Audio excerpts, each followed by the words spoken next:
Thank you for coming out in this rain. It was brought to my attention that some of the flyers said 7:30, so that's the only reason we were waiting just a little while. Some people may show up. Thank you guys for coming. I know it's a very tough, difficult topic to talk about, but it is important, very urgent. A lot of people understand it, a lot of people don't. A lot of people think they understand it. A lot of people don't think they understand it, but that gives us more the reason to talk about it. So I'm just going to say a few words before in a little slideshow, and then I'll be introducing our speaker, Nonie Darwish, in a little bit. So on this campus, I have it prepared. On this campus, long-time friendships and have been ended. New friendships are questionable, and the campus in Philadelphia socialist and Islamic organizations are appalled and offended because this organization, Temple University Purpose, dares to bring Islam and Shari'a law to the arena of discussion, thought, and question. In Afghanistan, Iran, and other Middle Eastern countries, gays, women, Christians and Jews, among other minorities, are being murdered and tortured to death in the name of Islam, according to the ways of Muhammad and Shari'a law. It is perplexing that our decision to bring to attention and expose these atrocities that otherwise are hidden from view behind the wall of political correctness and the counterproductive notion of multiculturalism is met with such anger and opposition. People are dying. People are being discriminated, legitimately discriminated. They are being oppressed. Their freedom of speech is punished. Their freedom of religion is denied. And their sense of personal identity is lost. It is lost in a cesspool of an evil emptiness. Someone could say that this evil emptiness is Shari'a law. And that Shari'a law is the danger. It is the perpetrator, not the savior, not the solution. So, why is Temple University Purpose Islamophobic? Why am I a racist? Why am I the bigot? I'm not, and we're not. Questioning Islam under equal scrutiny as any other religion is neither Islamophobic nor bigoted. However, it is dangerous taboo and an instant means by which to assassinate someone's character or a group's credibility. This organization, for example, Temple University Purpose, we have the most clearly inclusive mission that defends diversity with the sole goal of enhancing one's understanding of others through acquiring knowledge from more than one angle and from more than one source. And that is what the majority of campus does not like. The fact alone that Temple University Purpose extends its forum to points of view outside of the politically correct cesspool on which the accepted politically correct topics float makes Temple University Purpose the perfect, most sought-after target for character assassination and credibility assassination. Standing up for the rights of those with no voice is no crime of racism or bigotry. Doing so, however, is a responsibility that we proudly take on. Those who oppose the questioning of and proposing the shutting down of events regarding anything Islam themselves are embracing the totalitarian mentality adhered to under Shari'a. So they are already controlled slaves, and they have no idea. More than often, every semester, the feminists on campus or the socialists, both from the campus chapters and the city of Philadelphia, along with a number of members of the Islamic organizations on this campus, criticize us for not including or inviting the MSA to participate in joint event. And yes, that is a valid criticism. However, it is an incorrect, misinformed one. Since the spring of 2010, I have personally reached out to the MSA. I have done little things from bake sales, and we have been rejected. They have shown no interest. And this fall, I reached out to their current president to work with Purpose on a joint event where both organizations brought a speaker of their choice. But they did not approve of our speaker because he criticized Islam. I thought to myself, what kind of speaker do they want? What will ever be an acceptable speaker? Is that acceptable speaker someone that agrees with someone with the MSA, with with the MSA on everything that they think, everything that they feel. So the president of the MSA once told me that regarding our choice of speaker, the style of the speaker that we invite, that wasn't the etiquette of dialogue. And I think it's appropriate to say back to the MSA president that it's not the etiquette of dialogue to not join in dialogue simply because you disagree with the point of view and the style of speak of the opposing view that the speaker holds. The socialists' argument is always that it is not the MSA's responsibility to help us provide the speaker that we would otherwise have asked the MSA to invite.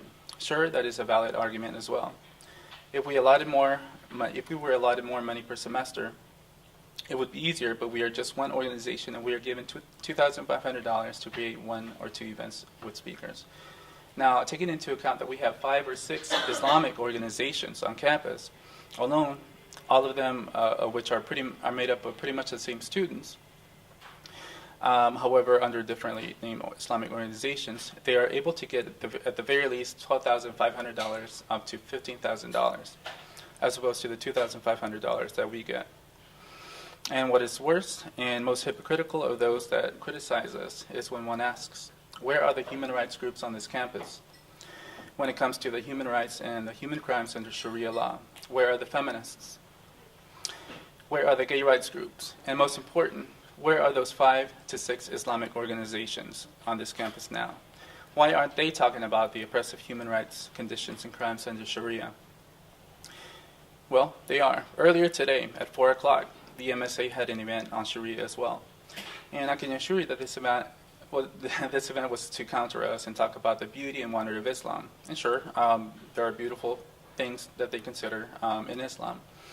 However, none of the ugly, realistic things that happen under Shari'a are discussed. And we tried to plan again this past, at the end of the semester, we tried again to have an event with them, and we went through 2 speakers that they rejected. They wanted nothing.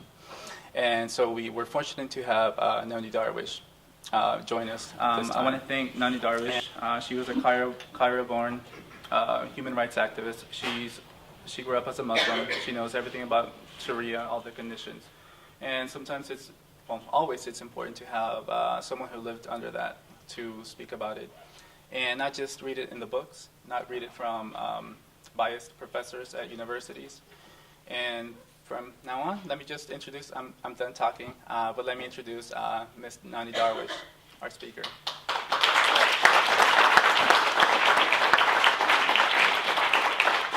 Thank you so much. My pleasure.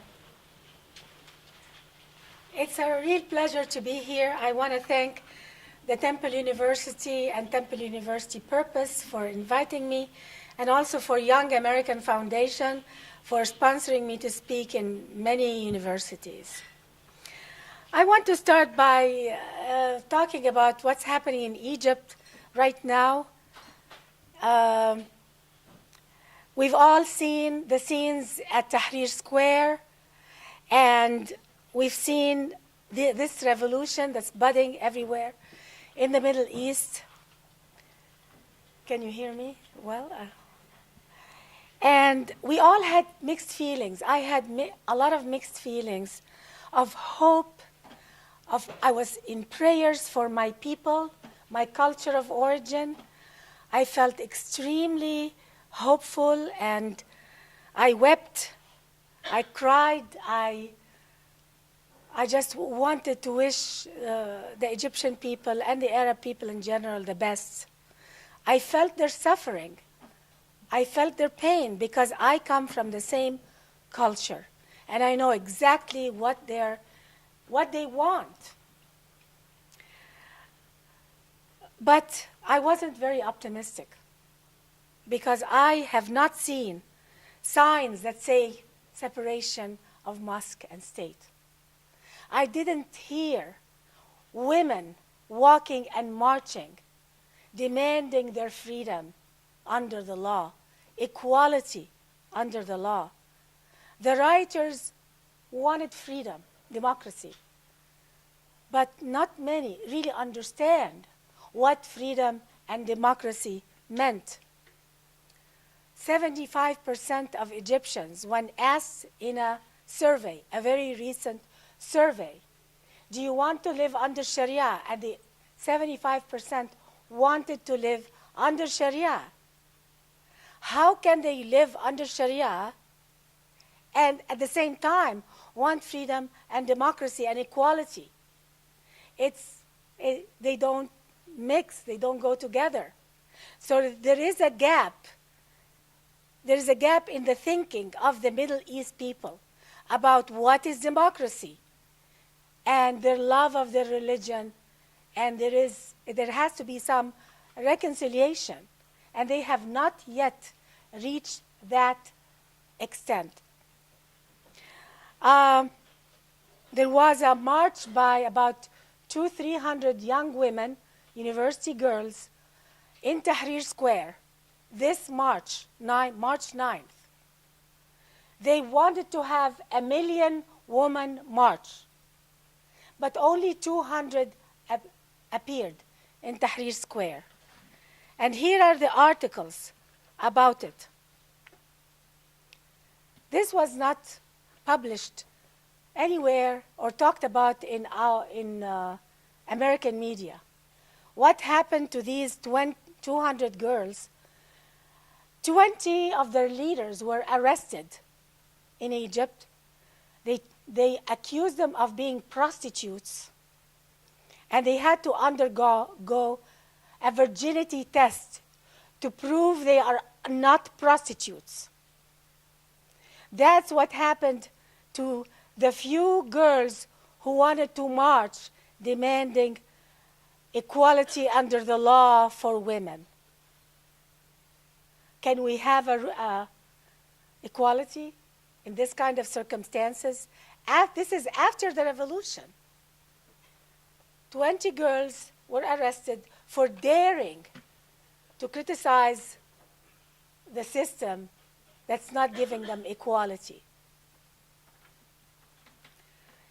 And when I heard that, when I see these articles, when I see these girls fighting for their basic rights, I can't stop by really thanking God for me being here in America, being part of this country. I cherish the freedoms that America has given me. And I remember my first day in America on the job. When I started my first job in America, as a new immigrant, I was reading everything. I wanted to learn more about this country. And then on the corridor of the job I started, there was a sign. So I went to read it.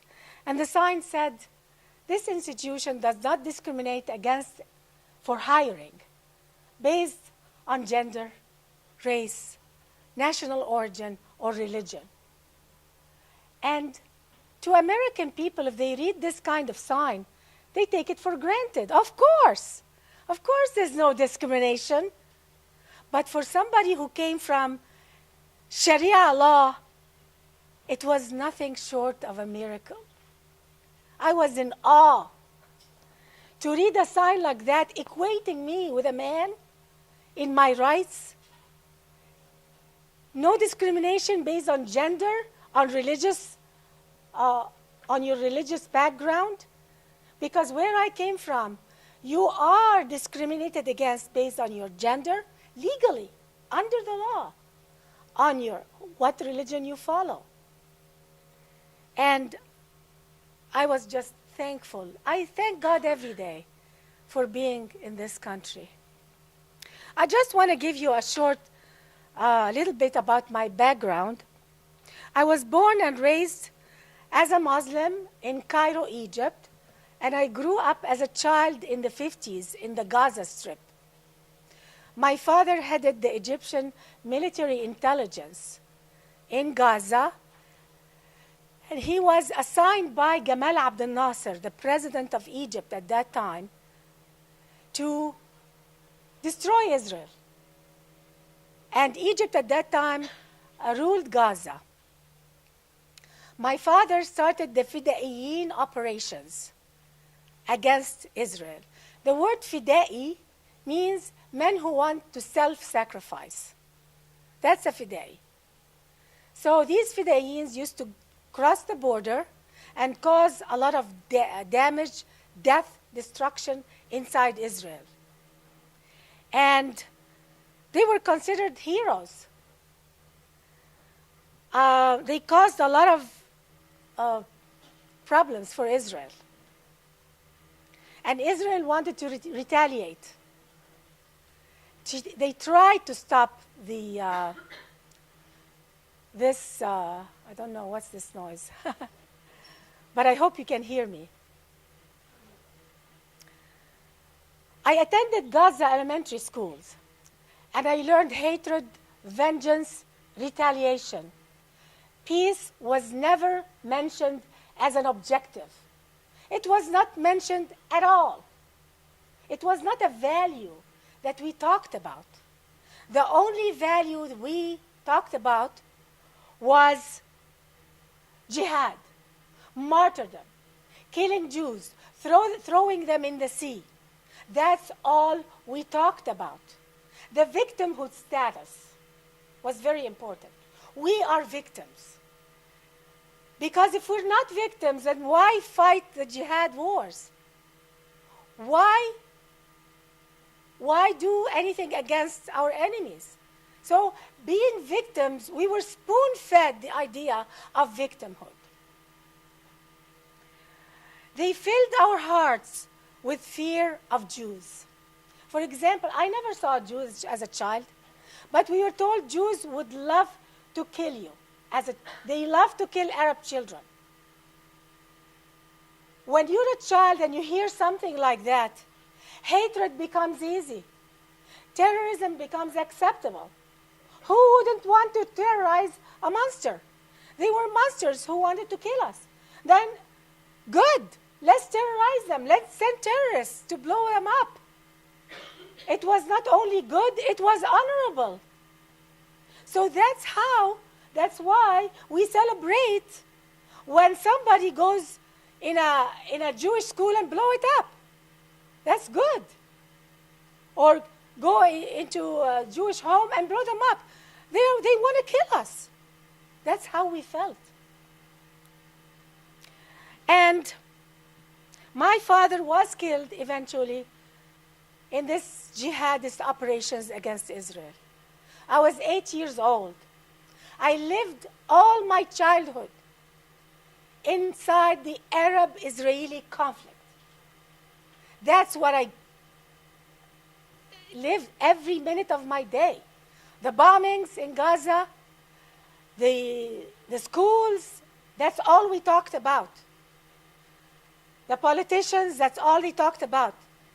The Friday prayers in the mosque, that's all they talked about. The media, the cartoons, everything. We were totally indoctrinated with this kind of hate and propaganda.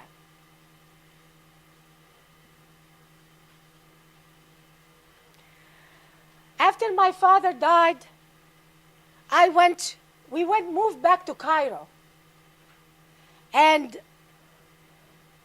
he was a shaheed. People came.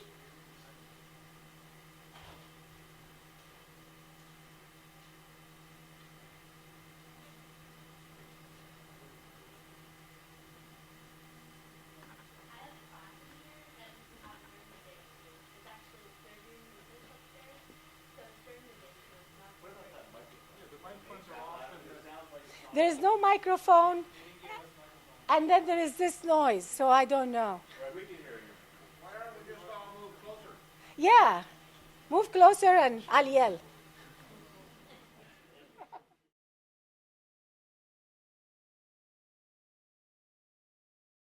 Gamal Abdel Nasser, the president of Egypt, came to our home to pay condolences because my father was a very high-ranking official. And I remember my mom made us stand in line, my siblings and I, to greet him. And I remember him and other dignitaries, they told us, which one of you kids will avenge your father's blood by killing Jews? I felt very uncomfortable, even though I was only 8.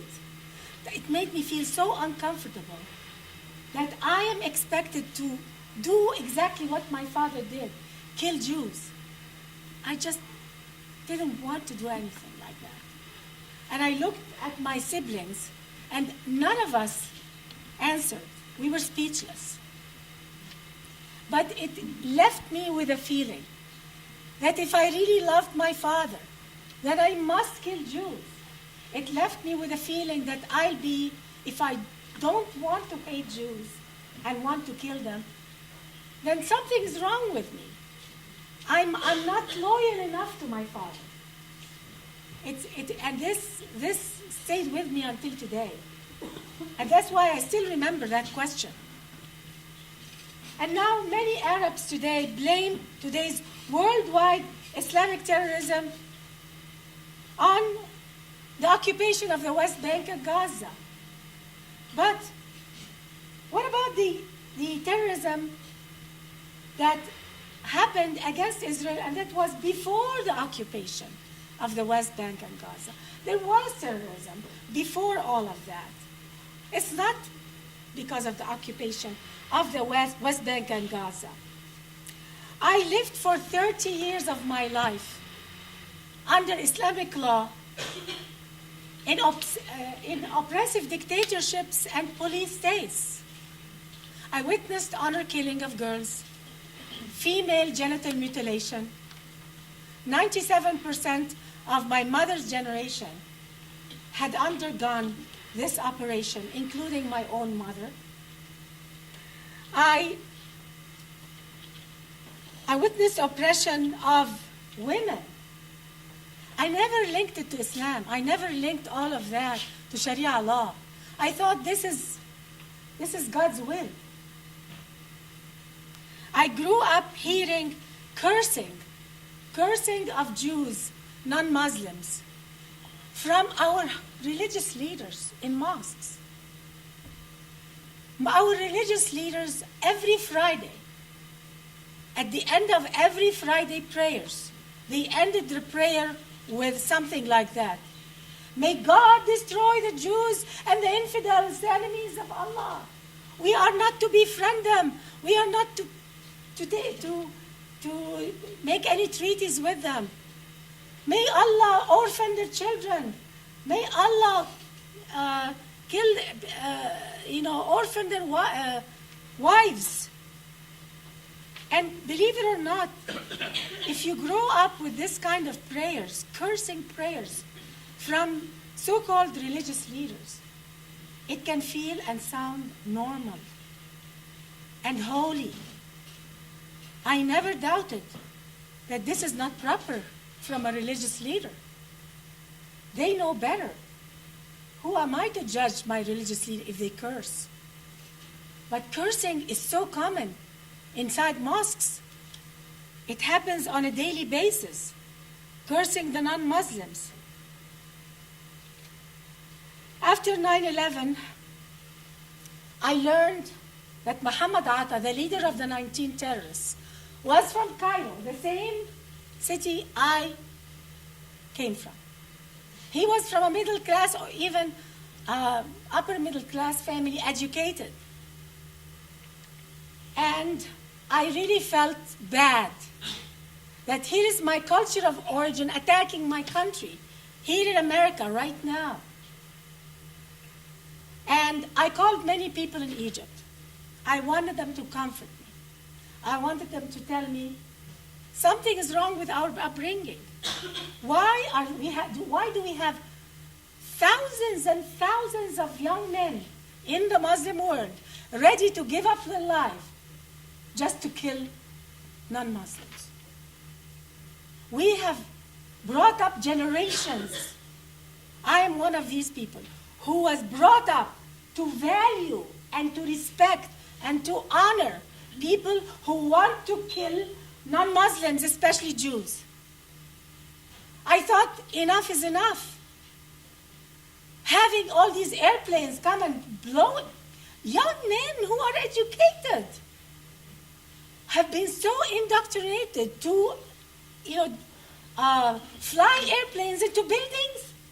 This has reached a level of insanity. I called at least 8 people in Egypt, many of them friends and many of them family. Each and every one of them told me the same thing. How dare you say Arabs did this? Don't you know the Jews did it? It's the Jews, it's a Jewish conspiracy, the Zionists. I hung up the phone and I wept. It is a very lonely feeling to feel that you no longer relate to your culture of origin. I loved my culture, but I couldn't relate to this denial of reality. I felt totally disconnected from relating to my people. How can we accuse even our worst enemy of something that we know very well we have done ourselves? I mean, every religion, any faith should discourage lying and accusing your enemy of having done something that you know you've done yourself. It's Arabs who did this, it's Muslims who did this. Why accuse the Jews of doing it? And it's so frustrating because I don't see Jews or even our media stand up and say, this is a lie, make a big deal out of it. They're silent. Where is CNN and Fox after these, propaganda? Why don't they bring these sheikhs and these, politicians in the Middle East and tell them, you're saying that the Jews did it. Can you prove it? I don't see that. It's only if the Pope says something, he's all over the news. It's only if an Israeli politician says something, he's committed these horrible things. But when my Muslim leaders are indulged in awful lies about the Jewish people in America, and suddenly our media just ignores it. I mean, until recently, in the Haiti earthquake, everybody's saying in Arab media, Israel went there only to harvest some organs. This was on Arab TV. I have the clips. It's on the internet. The Israelis went to Haiti not really to rescue the Haitian people in the earthquake. They went to Haiti, and this is by reputable people on Arab TV, only to harvest organs, to steal their organs. And now, what's the latest propaganda in Arab schools today? The latest propaganda is, you know who killed Yasser Arafat? He didn't die natural death. He was killed by the Jews. That is being taught in Arab schools today. Guess what? In 10 or 20 years, it's going to be written in history books in the whole Arab world that Yasser Arafat was killed by the Jews. And you'll have a new generation of Arabs who want to avenge the death of Yasser Arafat by killing the Jews who killed him. We are witnessing today the lies of tomorrow. And we are silent and nobody's talking about it in our media. Only me and a few others who are trying to uncover this propaganda that is being taught to our children in Arab schools today, and it's going to be in the history book of 54 Muslim countries tomorrow. It's going to be in the history books, just like Muhammad was killed by the Jews. Just like everything done by the Jews. Why? Why all of this propaganda? It's not human.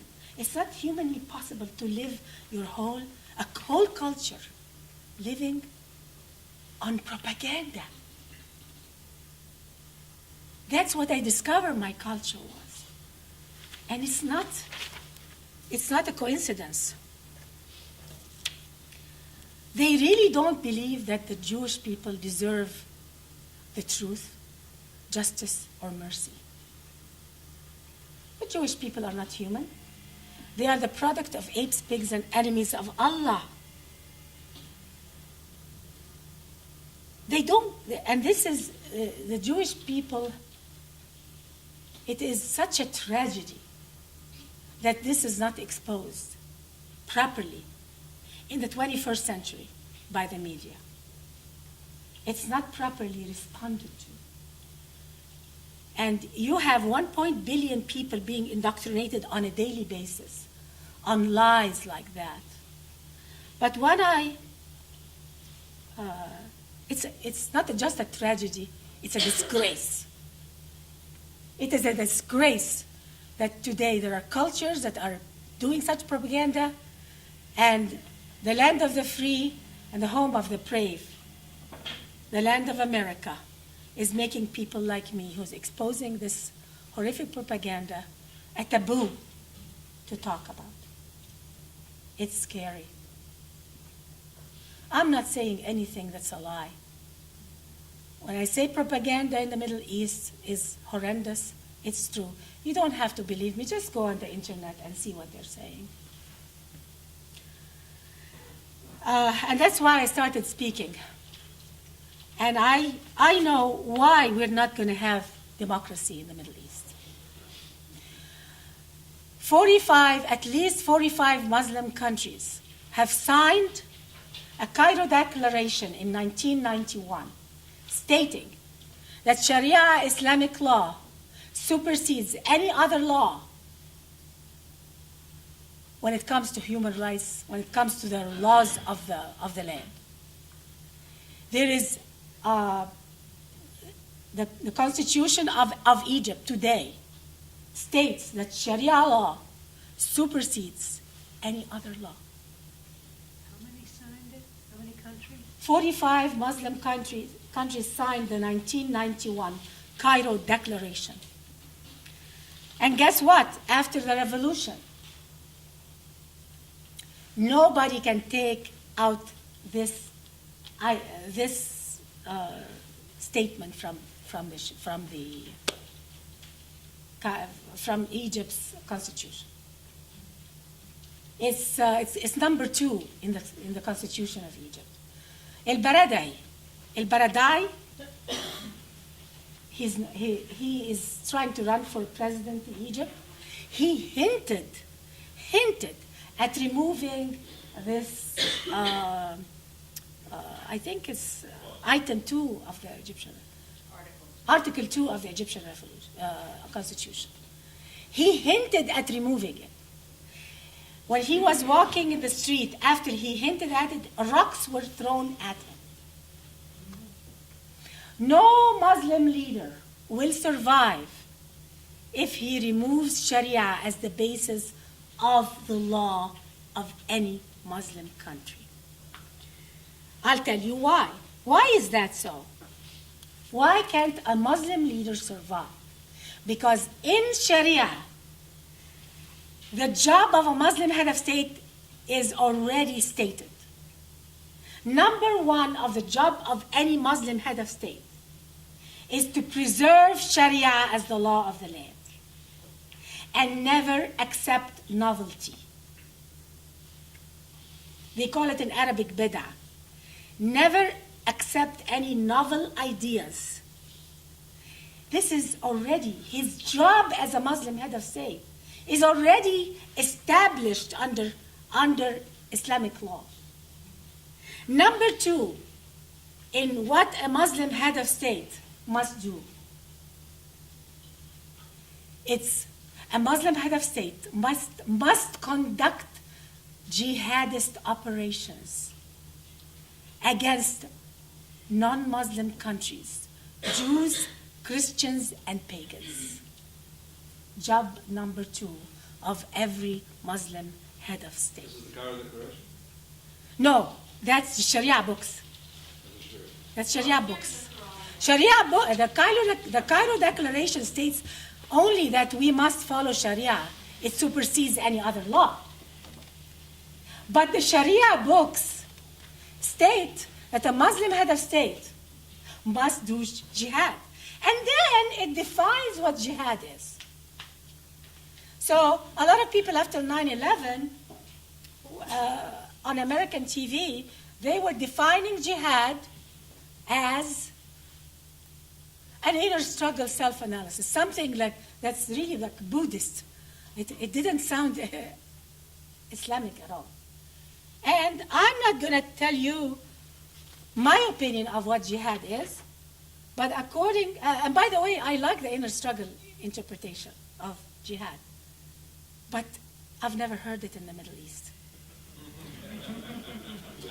I lived for 30 years of my life in the Middle East. I never heard that jihad is just an inner struggle and self-analysis, because we're not very good at doing that. Here is the definition of jihad from the Sharia books. To war against non-Muslims to establish the religion.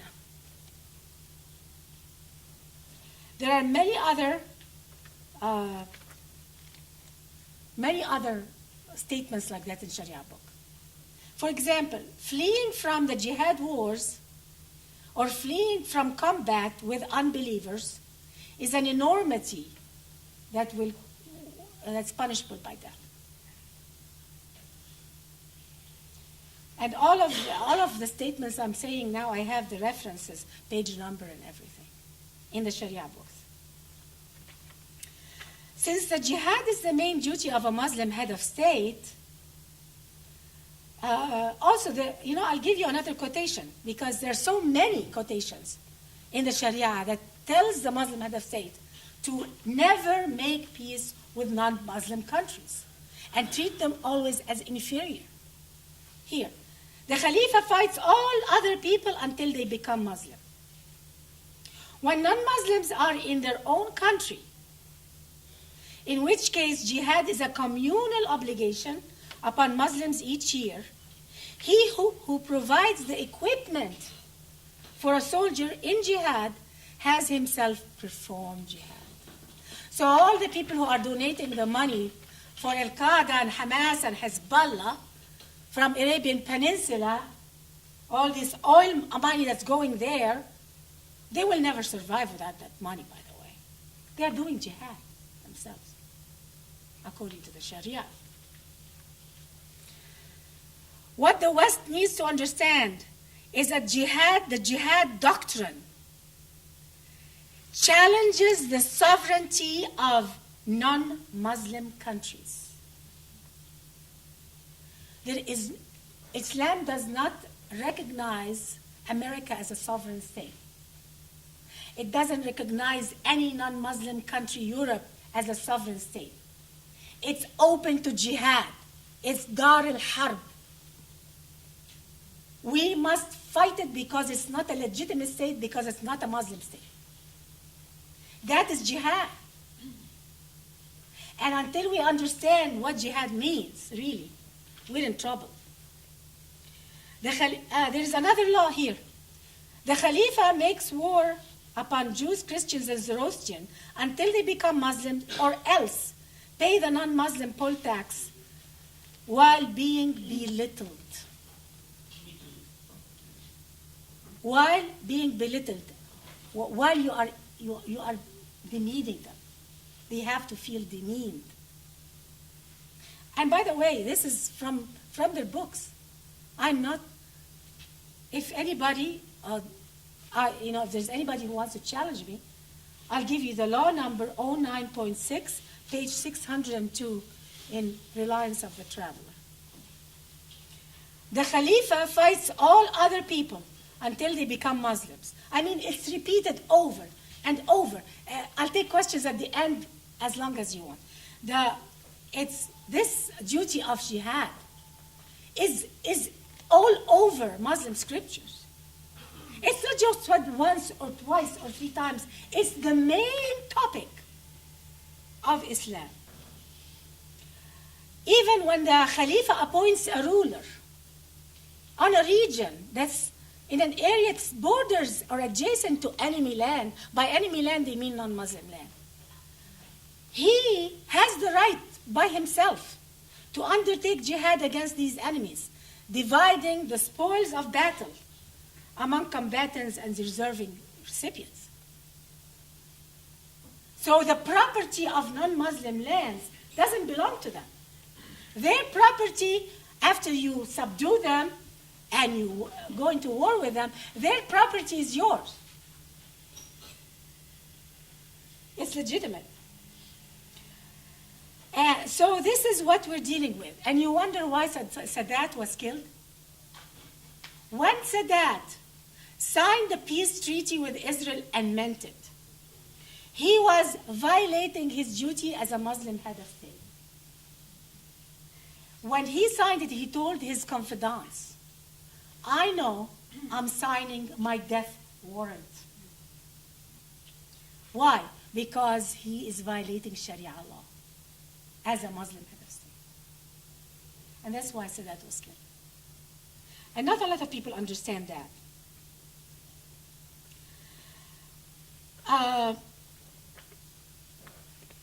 Muslim head of states, this is very important to understand why Muslim heads of states, they're all, when they talk to their people, they say one thing. When they talk to the West, they say something else. Because they're in a quagmire. If they please the international community, they have violated Sharia law. And if they talk to their people about jihad, which what their people want to hear, they are violating international law. So it's a quagmire. It's not that they are evil as much as they can be killed. Their life is on the line. And that's exactly what happened to Sadat. There is also a Sharia law that is really against our constitution. And it says it's obligatory to obey the Khalifa, even if he's unjust.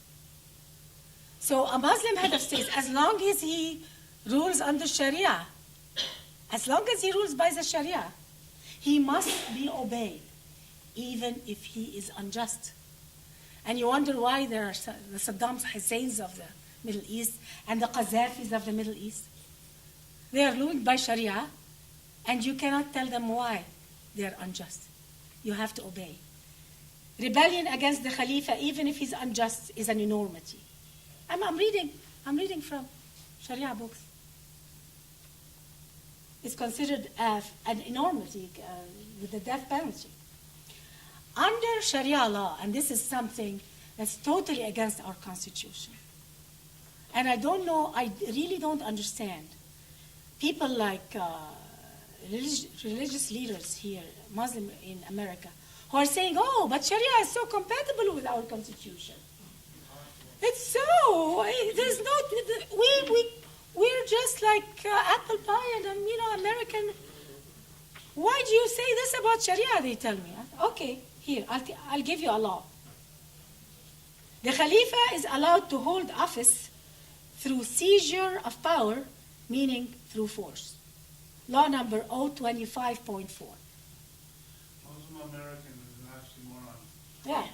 Here it is. A law that says that, let's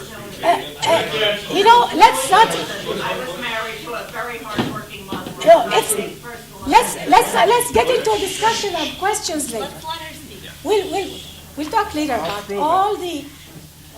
By the way, I love Muslim people. The people, it's not the people, it's the idea. It's this, it's the law.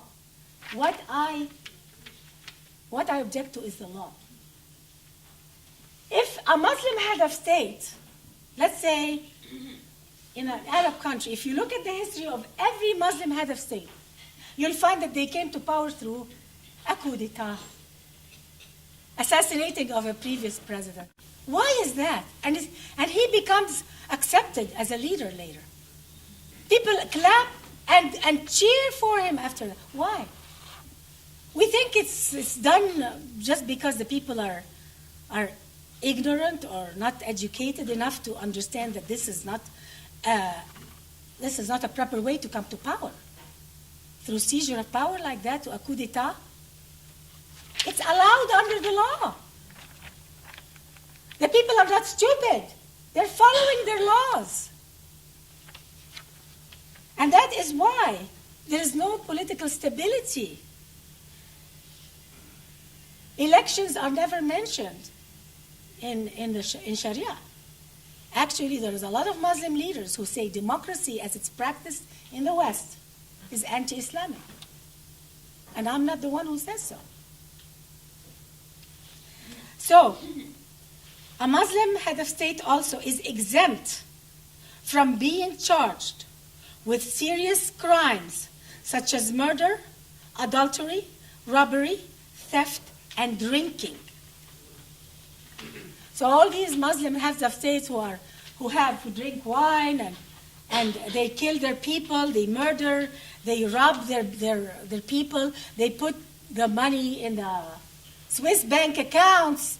Look what Yasser Arafat did with the money that he had for his people. Look at what Yasser Arafat. It's allowed. They will never be charged under the laws of Sharia. They are not to be charged.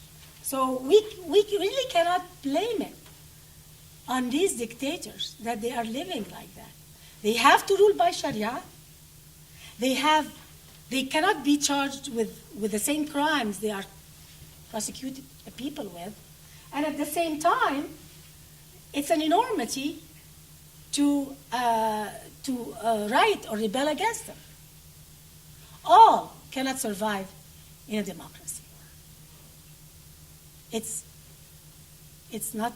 totally against our system of democracy. Because Sharia really is a dictator-friendly law.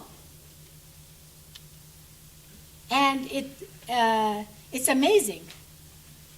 Many Arabs blame the existence of their dictatorships on America. Oh, it's America's foreign policy. You're preserving our dictators. Well, when did they ever have a democracy? Never. Democracy and freedom was never the state of affair in Islamic history. Actually, America deals with whoever the leader is.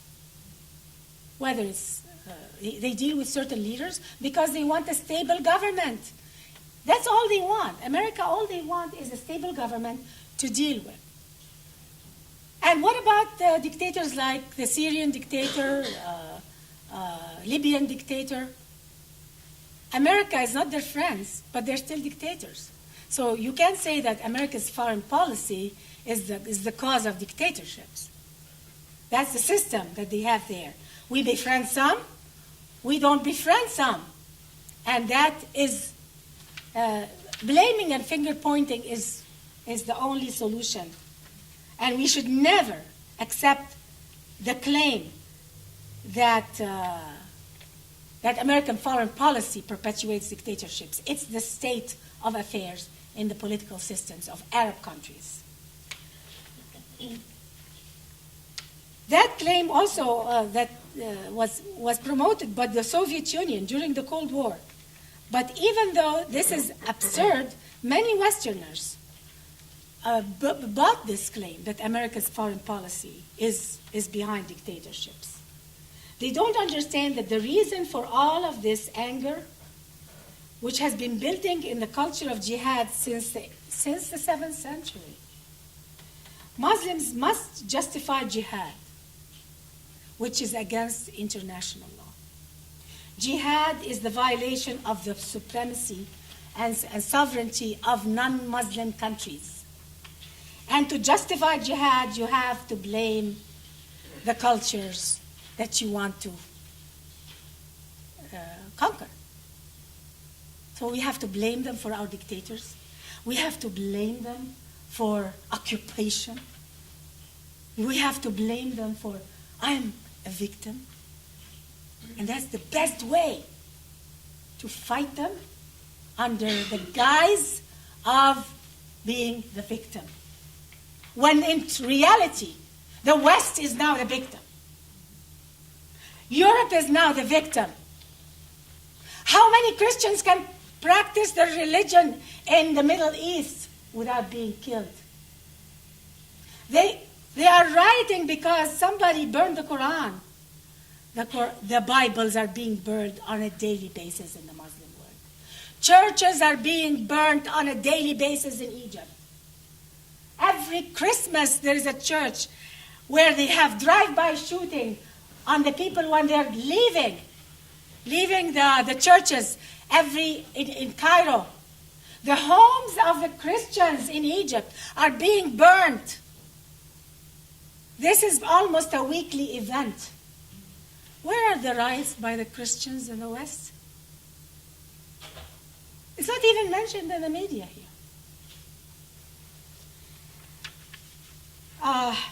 Islam is the only religion on earth that legally kills those who leave it. It's against the laws of Sharia, in all the schools of Sharia. No exception. There are 4 schools of Sunni Sharia, and there are 2 schools of Shiite Sharia. All of them agree that a Muslim who leaves his or her religion must be killed. I am now on a death sentence under Sharia. And I'm still told you're not supposed to speak about it. Don't talk.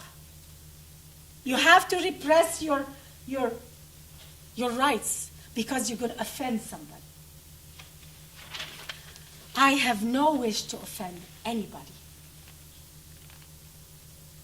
It's not something I'm proud of to speak about my culture of origin. But the truth has to come out. Nobody wants to criticize a religion, any religion, let alone my religion of origin. Some of the nicest people I meet are Muslims. I'm not speaking about the Muslim people. I'm speaking about a legal system, a horrific, barbaric legal system called Sharia that's oppressing people. Nobody in the West, myself, wants to criticize religion. I don't want to criticize Hinduism. I don't want to criticize Judaism, Christianity, or even Islam.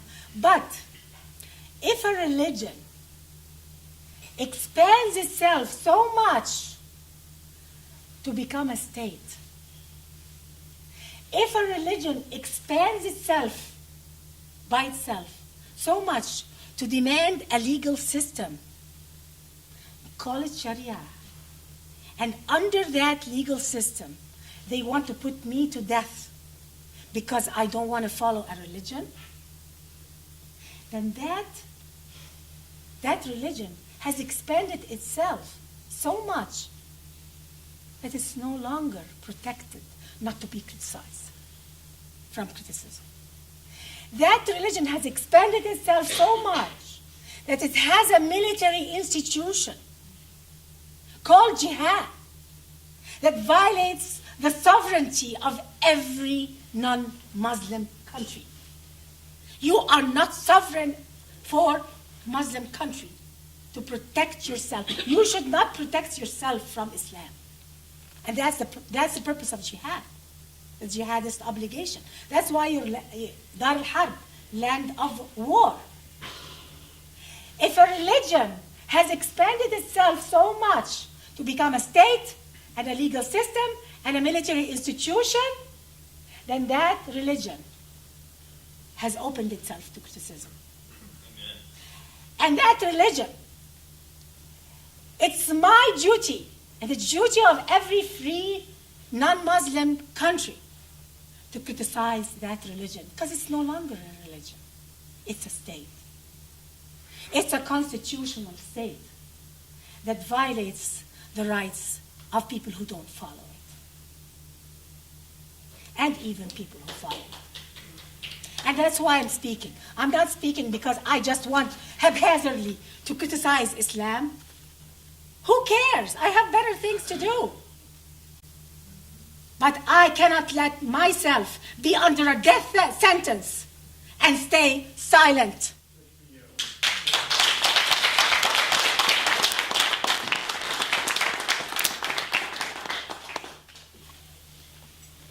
Even there are many people in Egypt today who are in hiding because they don't want to practice Islam. I'm in touch with many of them. And they are living a horrendous life. Some Christians who convert to Islam and regret it in Egypt. I want to go back to Christianity. Do you know that the law in Egypt today, prevents them from doing that? It's against the law to leave Islam. Even if you were a Christian, you fell in love with a Muslim girl, you changed your religion to Islam to marry her, then the marriage didn't work out. Now I want to go back to Christianity and marry a Christian woman. I can't. You can't. It's against the law in Egypt today. These are facts. What I'm talking about are facts. It's against the law. There is a man, his name is Muhammad Hijazi. He's a Muslim man who wanted to convert to Christianity for the first time in Egyptian history. He challenged the laws. His story became international, so nobody wants to kill him, but he gets beaten a lot on the street. He wants to convert to Islam, to Christianity legally, because your religion is by force in Egypt. You're born, and your birth certificate said Muslim, Christian, Muslim. He wanted to have the right in Egypt to name. His wife was pregnant. He wanted his son on his birth certificate to have it stamped Christian, and to call his son a Christian name. He could not under Egyptian laws today. It's illegal under Shari'a. It's illegal in almost all Muslim countries, including Turkey. A lot of people think Turkey is so free, You can't legally leave your religion in Turkey. It's against the laws of the country, let alone Sharia. Guess what? Muhammad Hijazi's son is a Muslim legally by force against his father's wishes, and he's in hiding. That's what I'm talking about. The rights of these people. And under Sharia law, there are 3 murders where a Muslim is forgiven for. Say, any Muslim on the street in the Middle East. 3 murders. And it says here, I'm reading it from the Sharia books. Under Sharia, a Muslim is forgiven for killing an apostate, killing an adulterer, who's usually an adulteress, and killing a highway robber. What does that mean? When you forgive a Muslim for killing an apostate? Murder is allowed. It means vigilante street justice is allowed on the street, and you wonder why they walk in the streets, burn and kill, and get angry. You wonder why? Because it's allowed under the law. It's allowed under the law. So if I walk in Egypt, I cannot visit the Middle East, by the way, because I'll be killed. If I walk in the streets of Egypt now, I'm not just afraid of the government. Anybody can kill me, and he'll be defended. He'll be defended by these laws. Some people will say you're lying, you're exaggerating. In 1991, there was a journalist, an Egyptian journalist, who was speaking against certain rights for oppression of women. He was accused of being an apostate. He was not. He said, I'm not an apostate. I'm just speaking against Sharia. He was criticizing Sharia heavily. And just by merely criticizing Sharia, he was accused of apostasy. He was gunned down in front of his home, in front of his son. When in the trial of his murder, his murderer was defended by none other than the Sheikh of Al-Azhar, the top Muslim authority in Cairo. The Grand Sheikh of Al-Azhar went to his trial and said, Since our government does not kill those who are called apostates, then anyone on the street can kill them. It's okay. The man who killed him never, at the end, write it down. I can confirm that in Yeah. Iraq, the same is true. Yeah. The man who killed that journalist was never put in jail because of the laws of Shari'a that we want to bring here in America.